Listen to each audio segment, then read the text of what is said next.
Hello, नमस्कार दोस्तों, मैं हूं अथर्व आनंद। आपका ग्लोबल चेस बोर्ड चैनल में स्वागत है। इस वीडियो में हम सबरीमाला टेंगे और सबरीमाला टेम्पल तथा उसके आर्किटेक्चर को भी जानेंगे।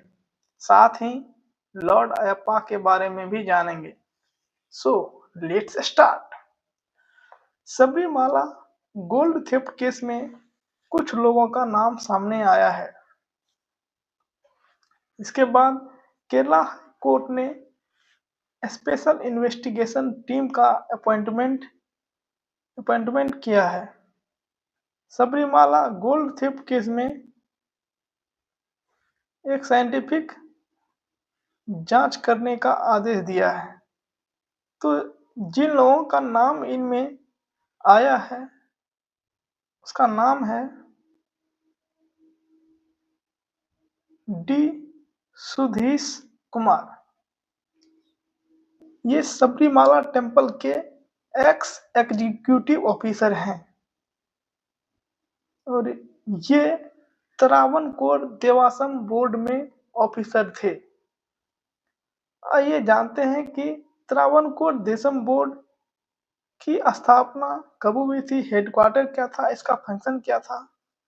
तो त्रावणकोर देशम बोर्ड इसकी स्थापना 1949 में हुई थी। इसका हेडक्वार्टर तिरुवनंतपुरम केरला में है। इसका फंक्शन क्या है? टेम्पल और टेम्पल की जो प्रॉपर्टी है जो कि त्रावणकोर रॉयल फैमिली के कंट्रोल में था, उनको मैनेज करना, मेंटेन करना और प्रोटेक्ट करना। तो डी सुधीश कुमार को अरेस्टेड किया गया है क्योंकि इसके ऊपर एक एक्यूजेशन लगाया गया है। एक्यूजेशन में ये कहा गया है कि जो द्वारपालक मूर्ति थी वो गोल्ड प्लेट का था, लेकिन टेम्पल के ऑफिशियल डॉक्यूमेंट में द्वारपालक आइडल्स को कॉपर प्लेटेड रिकॉर्ड किया गया है। दूसरा एक्यूजेशन ये लगा है कि डी सुधीश कुमार ने उन्नी कृष्णन पोटी का मदद किया था। उन्नी कृष्णन पोटी एक प्राइम एक्यूज्ड है। इसके बारे में ये कहा गया है कि ये शुरुआती दौर में पुजारियों का असिस्टेंट था, लेकिन ओवर द टाइम ये एक स्पॉन्सर टाइप फिगर हो गया।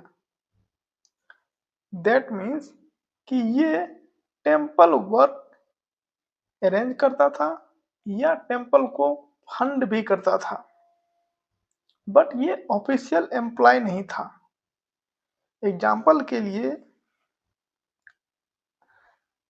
जैसे कि अगर गोल्ड प्लेटिंग वर्क करना है टेम्पल के किसी भी पार्ट में, तो ये उन्नी कृष्णन करवाता था। जैसे कि द्वारपालक मूर्ति का इसको प्लेटिंग करवाने का काम उन्नी कृष्णन का था।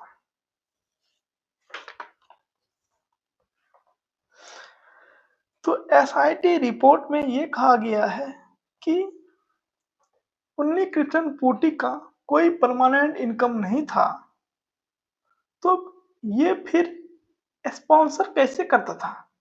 जैसे कि लार्ज डोनेशन सबरीमाला मंदिर में। एक एलिगेशन ये लगाया गया है इन पर।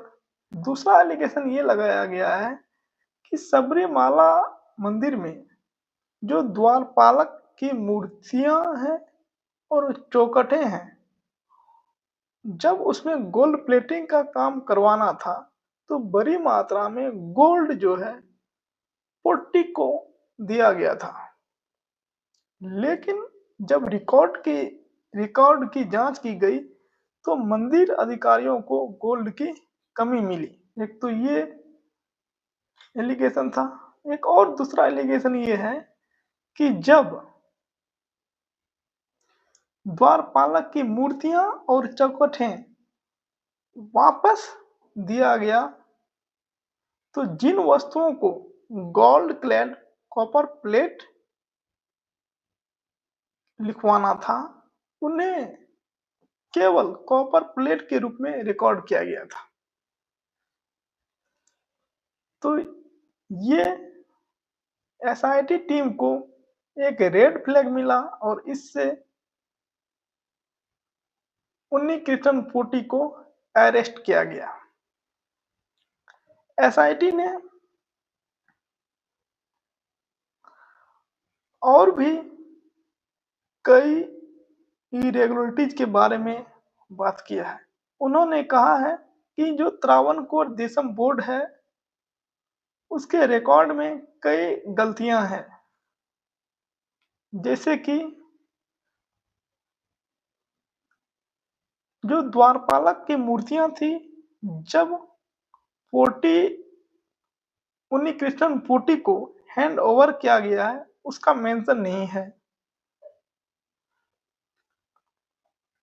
एक दूसरा मुद्दा और भी है कि गोल्ड प्लेट जो है वो एक कंपनी थी स्मार्ट क्रिएशन, उसको हैंड ओवर किया गया था पर उसका भी मेंशन नहीं है रिकॉर्ड में। स्मार्ट क्रिएशन इसको क्यों दिया गया था ये गोल्ड प्लेट? क्योंकि ये कंपनी जो थी वो इलेक्ट्रोप्लेटिंग का काम करती थी। कहने का मतलब ये है कि एक मेटल को जब दूसरे मेटल के थिन लेयर के साथ कोट करते हैं उसी को कहते हैं इलेक्ट्रोप्लेटिंग। जैसे कि अगर आयरन को रस्ट से बचाना है तो उस पे जिंक का कोटिंग करते हैं तो उसको बोलते हैं गैल्वेनाइजेशन। ठीक उसी तरह से ये कोटिंग का काम ये कंपनी करती थी। एसआईटी रिपोर्ट में एक और एलिगेशन लगाया गया है कि डी सुधीश कुमार ने मुरारी बाबू की मदद की। मुरारी बाबू का की रोल है उस डॉक्यूमेंट्स को गलत रूप में रिप्रेजेंट करने का, जिसमें गोल्ड क्लैड कॉपर प्लेट को केवल कॉपर प्लेट के रूप में दिखाया गया है। तो ये सब अचानक कैसे मामला में आया? सितंबर महीने में त्रावणकोर देशम बोर्ड द्वारा एक कार्यक्रम आयोजित किया गया था, ग्लोबल अयप्पा संगमम। उसमें उन्नी कृष्णन पोटी ने ये कहा कि उन्होंने 4 गोल्ड प्लेटेड पैनल डोनेट किया था, वो मिसिंग है। त्रावणकोर देवासम बोर्ड की विजिलेंस टीम ने मिसिंग पैनल को उन्नी कृष्णन पोटी के बहन के घर से रिकवर किया गया था। अभी करंटली एसआईटी जो है special investigation team currently 2 interconnected issue को देख रही है। द्वारपालक की मूर्ति से जो सोना गायब है, एक ये मुद्दा देख रहा है। दूसरा मुद्दा ये है कि गर्भगृह का जो चौखट था गोल्ड प्लेटेड था, उस मुद्दा को भी एसआईटी अभी करेंटली देख रही है। ये दोनों आइटम उन्नी कृष्णन पोटी को 2019 में इलेक्ट्रोप्लेटिंग के लिए दिया गया था। अभी हाल ही में केरला असेंबली के अपोजिशन मेंबर ने त्रावणकोर देवासम बोर्ड को बर्खास्त करने का अनुरोध किया है।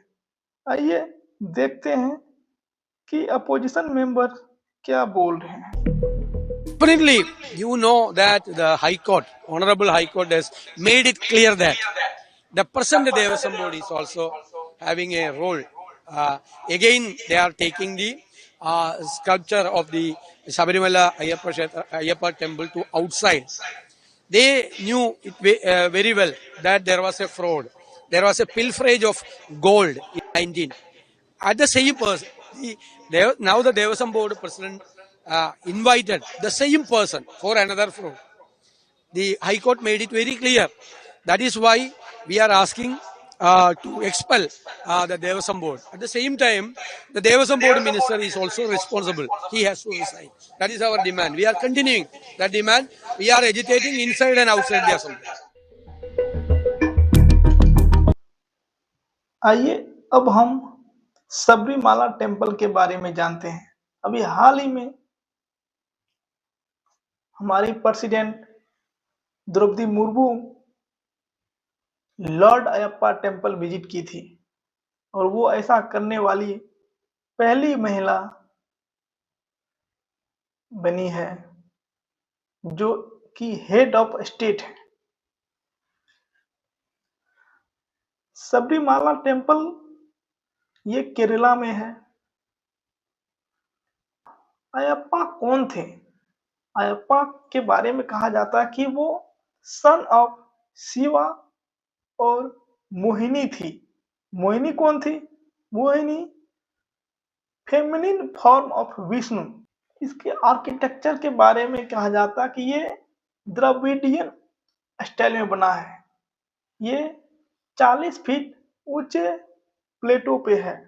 इसमें विमेन को जो कि जिसका उम्र 10 से 50 साल हो उसको एंटर नहीं करने दिया जाता था, पर सुप्रीम कोर्ट के आदेश के बाद exclusion of women aged between 10 to 15 was unconstitutional.